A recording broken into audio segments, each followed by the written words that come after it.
Buenos días, buenas tardes. Ante todo, muchísimas gracias por asistir. Mi nombre es Anna Zapasna, soy autora y soy autora del proyecto Phonema Gym. Diseñamos programas de alto rendimiento lingüístico con la estimulación neurosensorial auditiva. El motivo de esta charla es la infoxicación, un consumo excesivo y involuntario de la información que influye sobre las capacidades cognitivas humanas y, por lo tanto, a nosotros nos gustaría entender qué pautas, qué rutinas podríamos proponer a nuestros alumnos, a nuestros estudiantes y a las familias que están interesados en un mejor rendimiento de sus hijos. Ante todo, tendría que explicar que durante mucho tiempo estuve realizando varios estudios relacionados con las ciencias cognitivas, más concretamente con la fonética aplicada. Y todos los programas que estamos diseñando estamos llevando a cabo con los estudios que se basan en las investigaciones de la Universidad Politécnica de Valencia, la Universidad de Luxemburgo y algunos estudios que vamos a mencionar pertenecen a MIT. Un momento. Desde hace tiempo estamos hablando de que tanto la educación como el ocio necesitan cierta transformación y el objetivo global de Phonema Gym es precisamente realizar o ofrecer unas pautas para realizar la transformación de ocio y los estándares de ocio y de la educación. Entonces, incluso antes de la época de la pandemia, nosotros estábamos ofreciendo los programas de estimulación neurosensorial fonética, estimulación neurosensorial y auditiva, que estimulaban las capacidades cognitivas humanas. También podríamos decir que ahorrábamos el tiempo y los recursos de nuestros clientes, de nuestros estudiantes. Por ejemplo, si teníamos un grupo que intentaba aprender chino, las pistas fonéticas que teníamos, podíamos combinarlas con las prácticas deportivas. Lo mismo ocurría con las pistas de alemán, con el aprendizaje de inglés, ruso, español para los extranjeros, inglés en versión americana, holandés y francés. Entonces, antes de la pandemia solía explicar mucho que el oído es un órgano clave en nuestro sistema sensorial porque capta más de 80% de todos los estímulos que nuestro cerebro puede percibir desde exterior. Tanto si estamos dormidos como si estamos despiertos, continúa bombardeando nuestro cerebro con mucha información, con muchos estímulos. Es un órgano responsable de la coordinación, del equilibrio. También teníamos que entender que la audición y la escucha son dos capacidades muy distintas. Y por último, lo que teníamos que explicar siempre a nuestros alumnos que hacían estos programas es que con las pistas de estimulación neurosensorial sabíamos proporcionar cierta dinamización cerebral, es decir, estimulábamos las formaciones reticulares de nuestro cerebro.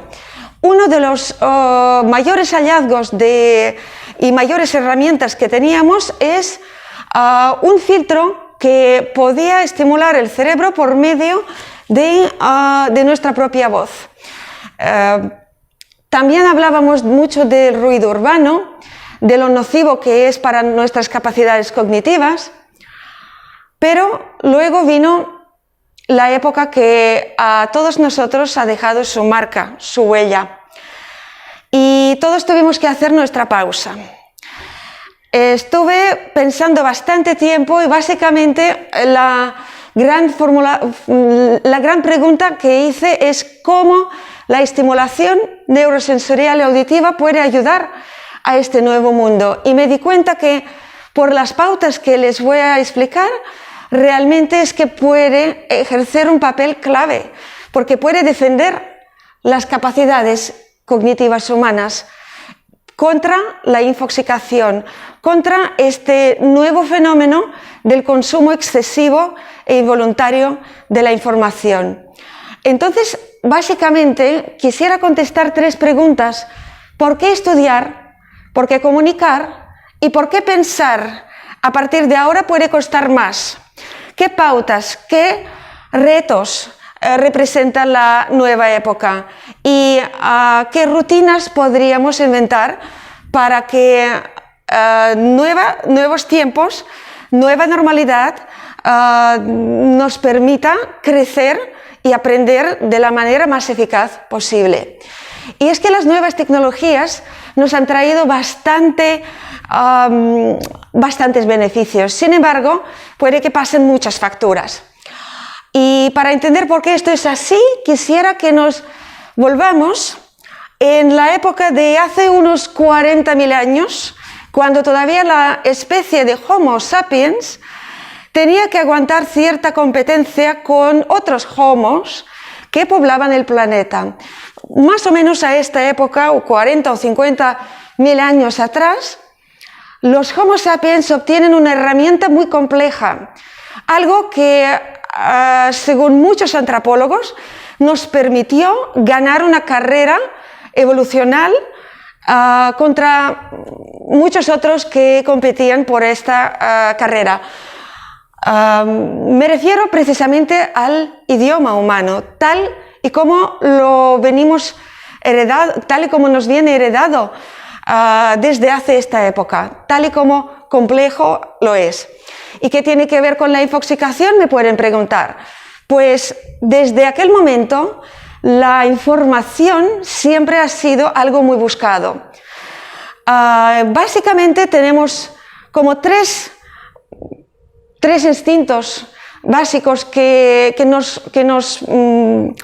nos condicionan bastante en nuestro día a día. Es el instinto de supervivencia, el instinto de integración en una sociedad, en un grupo. Siempre queremos pertenecer a alguna familia, a algún clan, a algún grupo humano de referencia para nosotros. Queremos estar aceptados de alguna manera.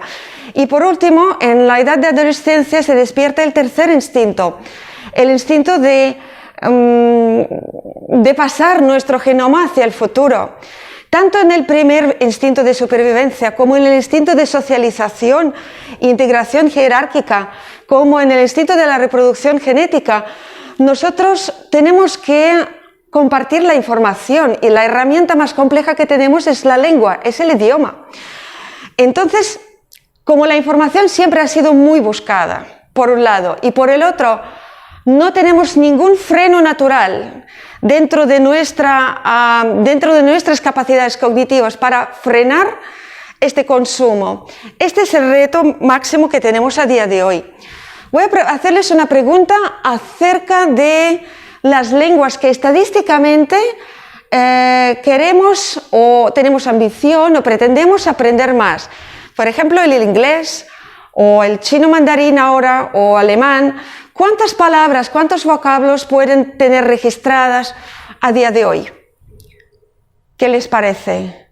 ¿Hablamos de 10.000 palabras, de 100.000 palabras, de 1.000.000 de palabras?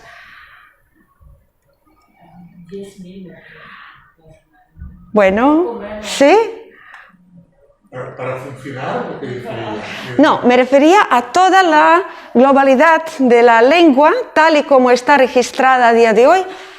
Cualquier persona que quisiera aprender un idioma tiene que saber que está entrando en el campo de estos números. Ojo, si tenemos ambición de ir un poco al este, al oriente, al Asia, tenemos que armarnos de mayor paciencia. Entonces, la siguiente pregunta que me parece que habéis un poco anticipado. ¿Cuántas palabras necesito para sentirme bien, para estar bien, para defenderme, para sobrevivir, para ocupar el lugar que a mí me gustaría en una tribu, en un clan, en una familia numerosa? ¿Y cuántas palabras necesito para seducir con mi palabra, para ser suficientemente elocuente, para compartir y encontrar un alma gemela, por ejemplo. Bueno, supongamos, digas. 3.000. 3.000. Para entender, para... 5.000. 5.000. Bueno, yo daba por supuestísimo que después de las revoluciones tecnológicas que hemos tenido, después de que durante varias décadas está abierta la educación pública, somos todos como Tolstoy, como Proust, como Dickens, como Miguel de Cervantes Saavedra, y todos estamos absolutamente cultos y disponemos de un vocabulario bien amplio. Eso sí, si estamos en una región bilingüe, sabemos que el vocabulario tiende un poco a reducirse. ¿Y qué ocurre si tenemos ambición de aprender el tercer idioma?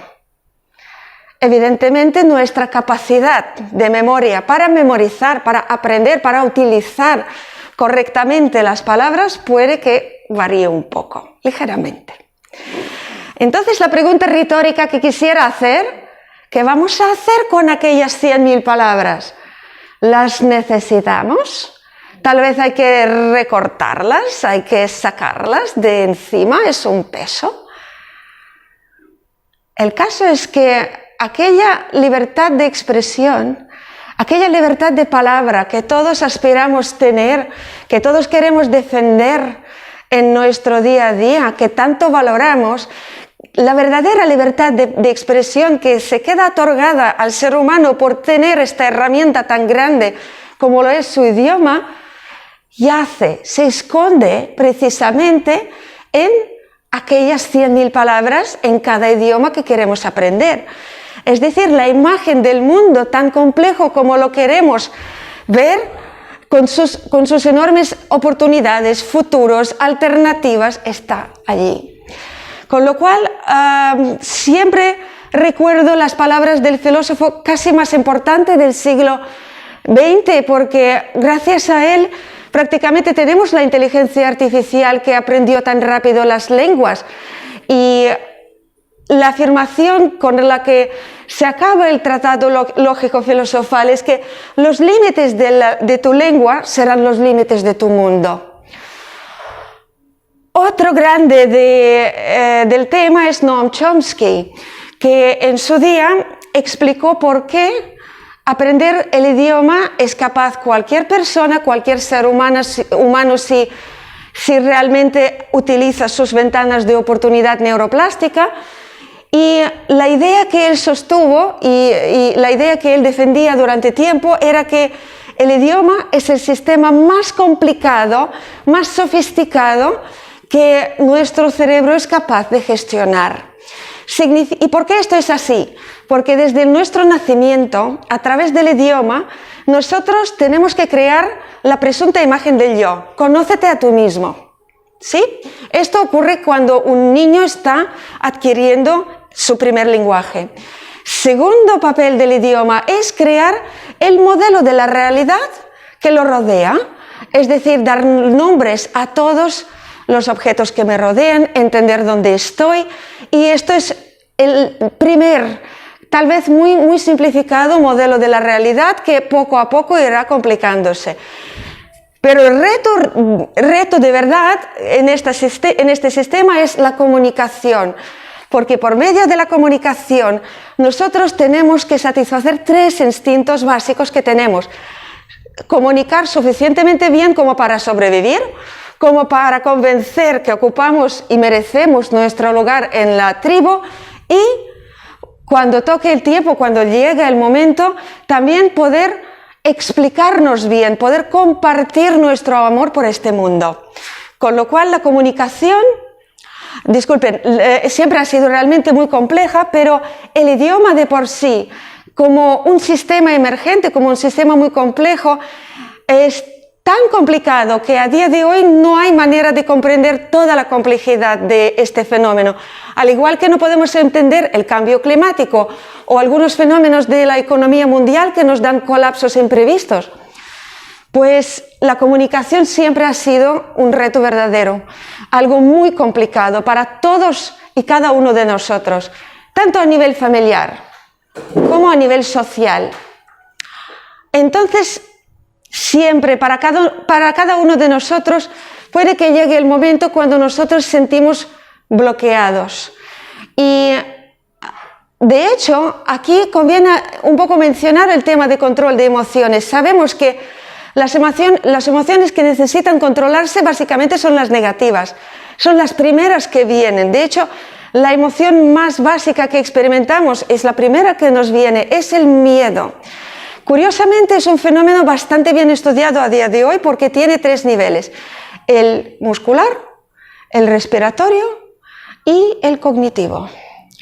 Entonces, a nivel muscular solemos desde prácticamente la primera infancia ir acumulando nuestros bloques musculares que incluso Darwin en su momento se fijó en que en varios pueblos, en varias etnias, él notaba que los mismos bloques respondían por la expresión de la misma expresión negativa: puños cerrados, el entrecejo o cejas fruncidas, el mentón muy protrudente.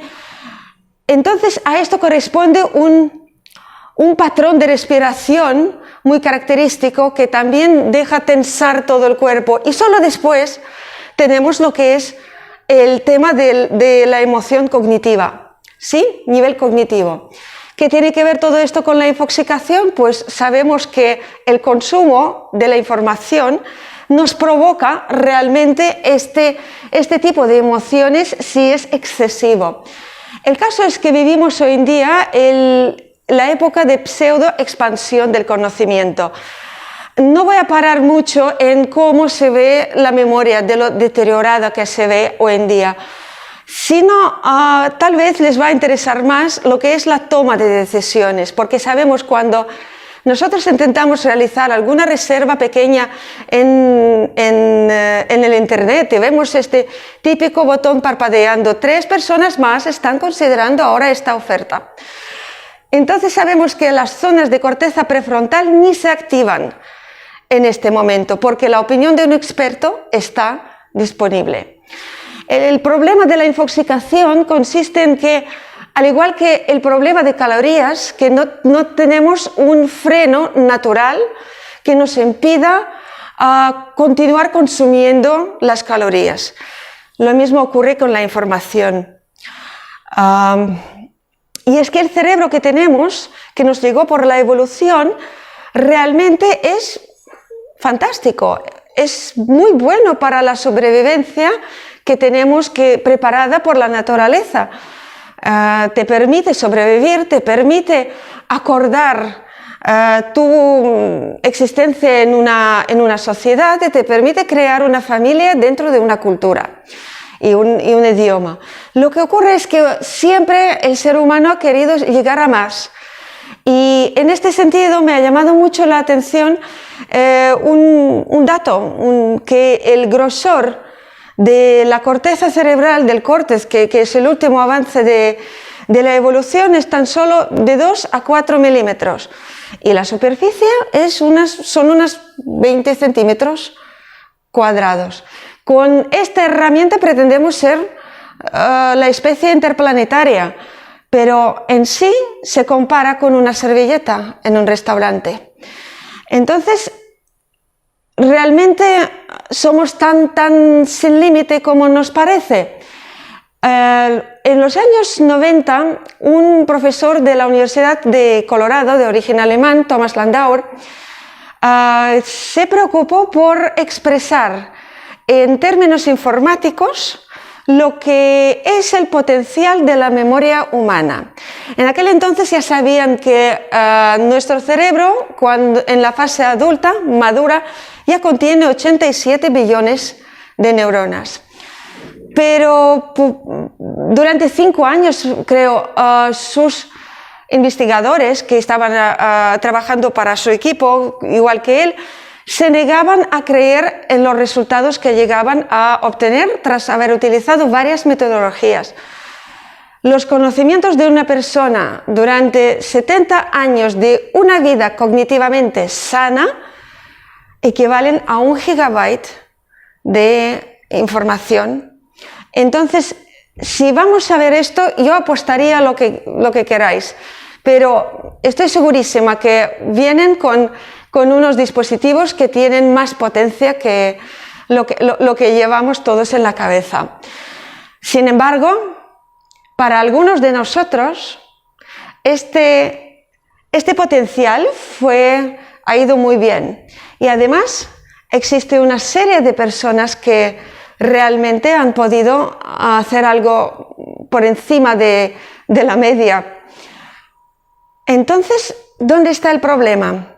¿Por qué nosotros realmente no podemos desarrollar este potencial? Estuve pensando mucho sobre este tema y me gustaría parar sobre el tema de cambio del paradigma en la enseñanza y educación, sobre un fenómeno que ocurrió con la llegada de la sociedad de consumo en los años 60 del siglo pasado y que cambió bastante nuestra manera de enseñar a los niños. Porque con la necesidad de dos... ¿Qué pasa? Carlos no está de acuerdo. Estoy pensando yo solo, tranquila. Pues que desde que llegó el cambio en la educación infantil y en la educación primaria, nos dimos cuenta que nos faltan profesionales que pueden transmitir, pueden trabajar realmente lo que es el pensamiento conceptual del niño. Es algo que no viene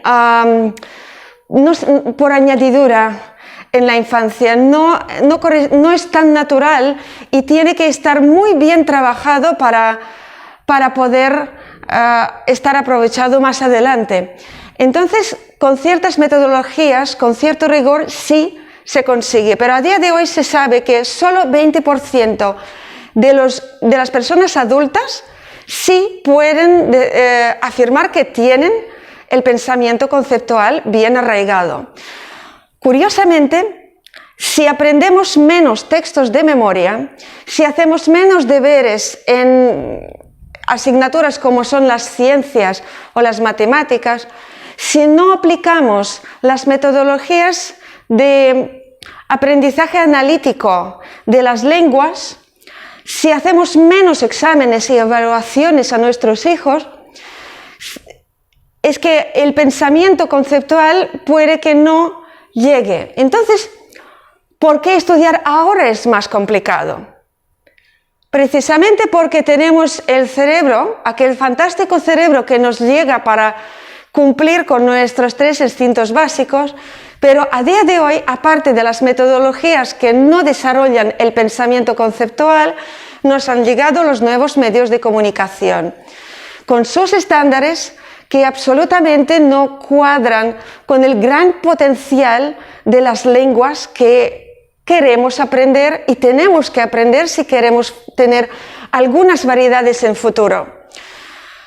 Entonces, si por un lado tenemos los nuevos estándares de comunicación, cuando tú tienes que expresarte muy rápido y además con unos recursos muy parcos, por un lado, si educamos a nuestros hijos desde las pantallas, pues tenemos otro ansiolítico aquí, que es precisamente el móvil. Sabemos a día de hoy que la gran mayoría de las personas utiliza estos dispositivos incluso para desestresarse. Curiosamente, sin construir el pensamiento conceptual hacia la preadolescencia, corremos el riesgo de tener una adolescencia mucho más problemática, porque la comunicación tiene que estar construida sobre las bases del pensamiento conceptual. Si no hay pensamiento conceptual construido y desarrollado en la educación infantil y primaria, no podemos estar seguros de que nuestros adolescentes van a comunicar con eficacia. Y de allí quiero saber cómo vamos a desarrollar el pensamiento crítico, que es tan solo el tercer escalón en esta escalera. Falta por explicar también lo que es la maduración del cerebro y que tiene que ver con lo que es el pensamiento conceptual y las metodologías lúdicas. El caso es que el cerebro humano tiene, como es bien sabido, dos sustancias, sustancia gris y sustancia blanca.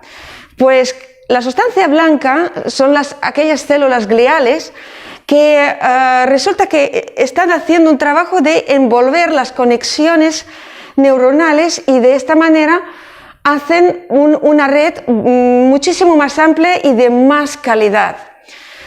Se concluye en la mielinización cerebral hacia la edad de 23 o 25 años.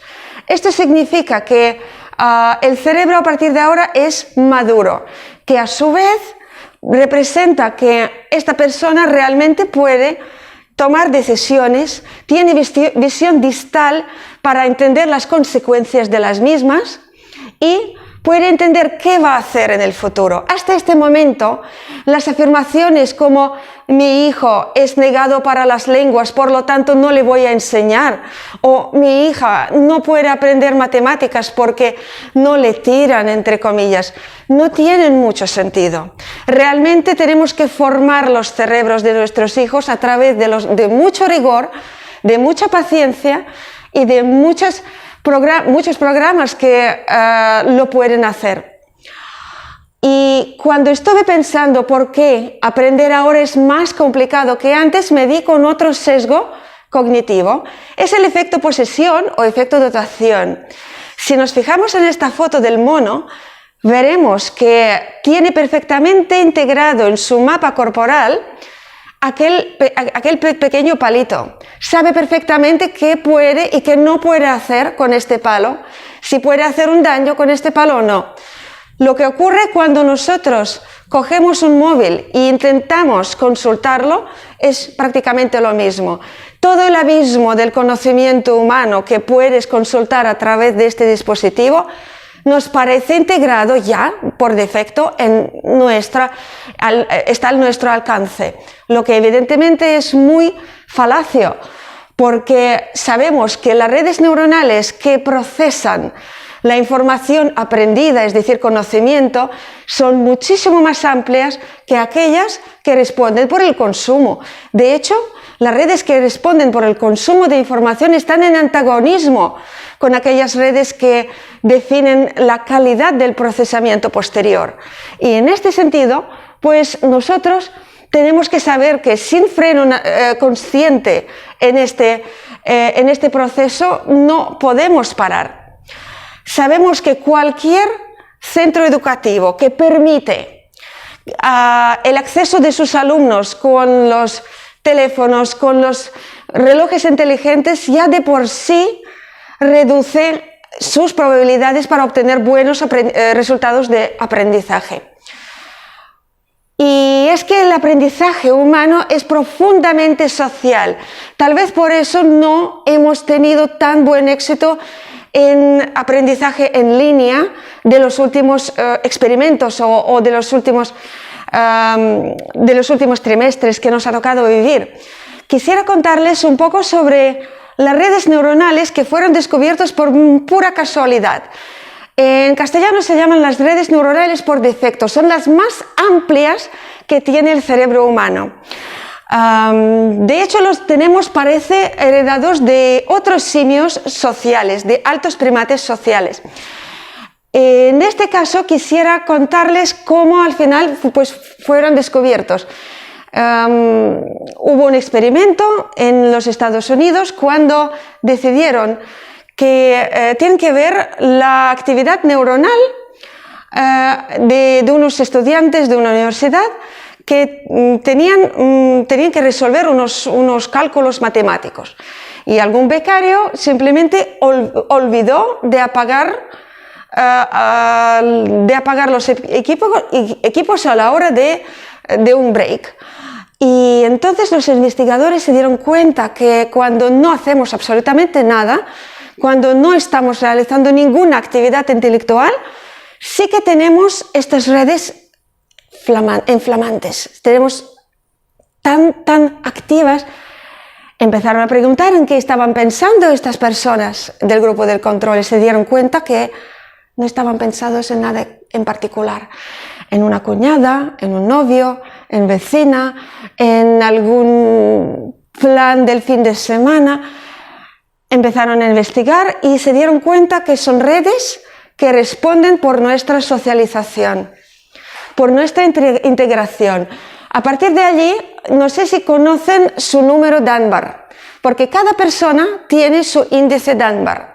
Es decir, el número de las personas que es capaz de integrar de manera correcta, de manera natural en su tribu intelectual. Es decir, según Robin Dunbar, antropólogo y evolucionista inglés, nosotros somos capaces a lo largo de toda nuestra vida crear de 5 a 7 o como mucho 9 objetos intelectuales tan complejos como otra persona que tenemos delante. Es decir, siempre reconstruimos a otras personas a través de los modelos intelectuales que somos capaces de construir dentro de nuestro cerebro. Curiosamente, la máxima tribu que podemos crear son 150 personas. Cuando miramos la historia de algunas iglesias, cuando miramos la manera como han sido construidos para tener, o los parlamentos, cuando tenían solo 150 escaños o algo alrededor, cuando miramos al tema de marketing y del desarrollo de empresas, sabemos que esto es una franja muy importante de cara a crecer la empresa un poco más. ¿Queremos hacer una pausa aquí o cómo les parece? Porque... ¿sí? Bueno, pues un poquito más. Y en el tema de... Y es que todo lo que es... bien, pues los programas que desarrollan la empresa Phonema Gym, prácticamente todos se apoyan en otro hallazgo de la neurociencia que en sí se reduce en lo que es el lema, eres lo que entrenas. Porque con la neurotransmisión se ha mostrado que el conocimiento humano sí que ocupa lugar.